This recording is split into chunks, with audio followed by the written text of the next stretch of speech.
ഒരു പെൺകുട്ടി തന്റെ ജീവരക്ഷാർത്ഥം 1001 രാവുകളിലായി പറഞ്ഞ് വിശ്വവിഖ്യാതമായ 1001 രാവുകൾ എന്ന പുസ്തകത്തിലെ വിസ്മയിപ്പിക്കുന്ന മാന്ത്രിക ലോകത്തിലേക്ക് ഞാൻ നിങ്ങളെ ക്ഷണിക്കുന്നു.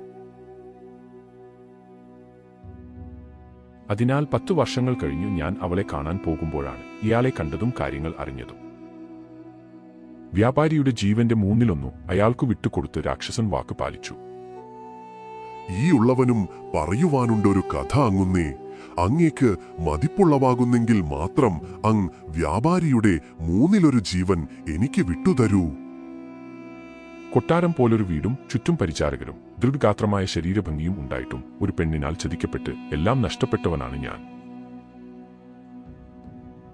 ആരെയും മയക്കുന്ന അതിസുന്ദരിയായ അവളുടെ പിറകെ നടക്കാത്ത ഒരു പുരുഷനും അന്ന് ആ നാട്ടിൽ ഇല്ലായിരുന്നു.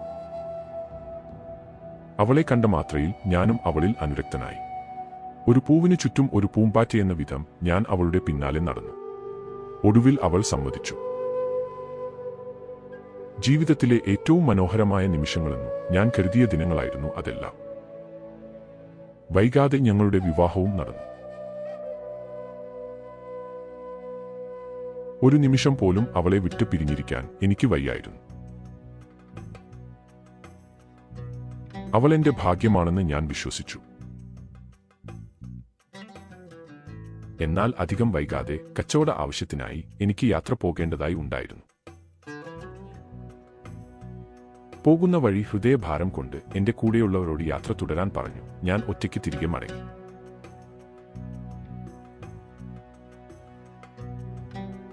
അവളറിയാതെ തിരികെ വീട്ടിലെത്തി അവളെ അത്ഭുതപ്പെടുത്താമെന്നു കരുതിയ എന്നെ തീർത്തും തളർത്തിയ ഒരു രാത്രിയായിരുന്നു അത്.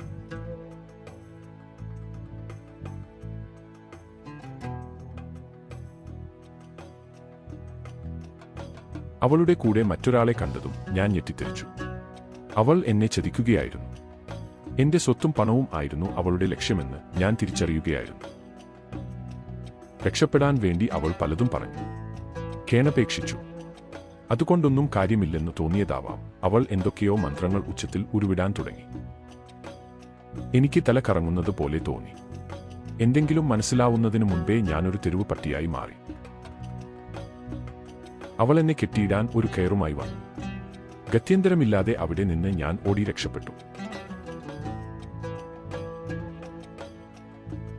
വിശപ്പും ദാഹവും കൊണ്ട് തളർന്ന ഞാൻ തെരുവിലെ എച്ചിൽ ഭക്ഷിച്ചു. ചെളിവെള്ളം കുടിച്ചു.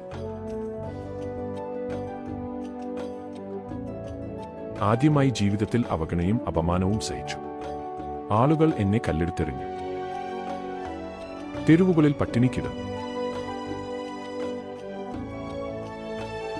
ഒടുവിൽ ഒരു ഇറച്ചി വെട്ടുകാരൻ എന്നോട് അനുകമ്പ തോന്നി. അയാളുടെ കയ്യിൽ നിന്നും തെറിച്ചുപോയ ഒരു ഇറച്ചി കഷ്ണം ഞാൻ തുള്ളി വായിലാക്കിയത് അയാൾക്കിഷ്ടപ്പെട്ടു.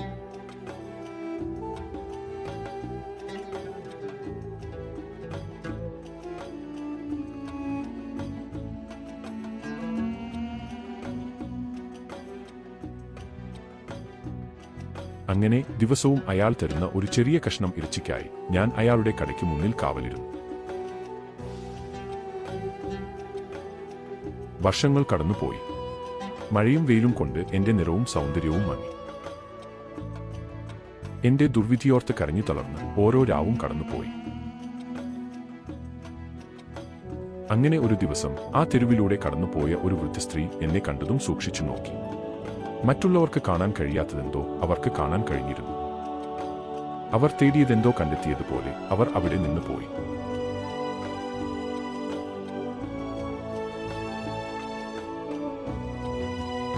രാത്രി നിശബ്ദമായ വിജനമായ ആ തെരുവിൽ അവർ വീണ്ടും എന്റെ അടുത്തേക്ക് വന്നു. ആ നിലാവിന്റെ വെളിച്ചത്തിൽ അവരുടെ മുഖം തിളങ്ങി.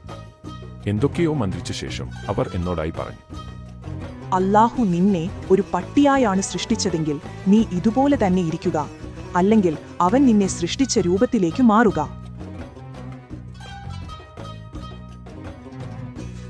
എനിക്ക് വിശ്വസിക്കാൻ കഴിയുന്നുണ്ടായിരുന്നില്ല. ഞാൻ അവരോട് നടന്നതൊക്കെ പറഞ്ഞു.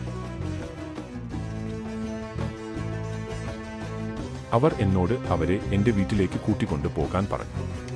നടന്നു ഞങ്ങൾ ആ വീടിന്റെ പുറത്തെ കവാടം വരെ എത്തി. തണുത്ത മരവിച്ച കൈകൾ കൊണ്ട് ഞാൻ ആ വാതിൽ തുറന്നു.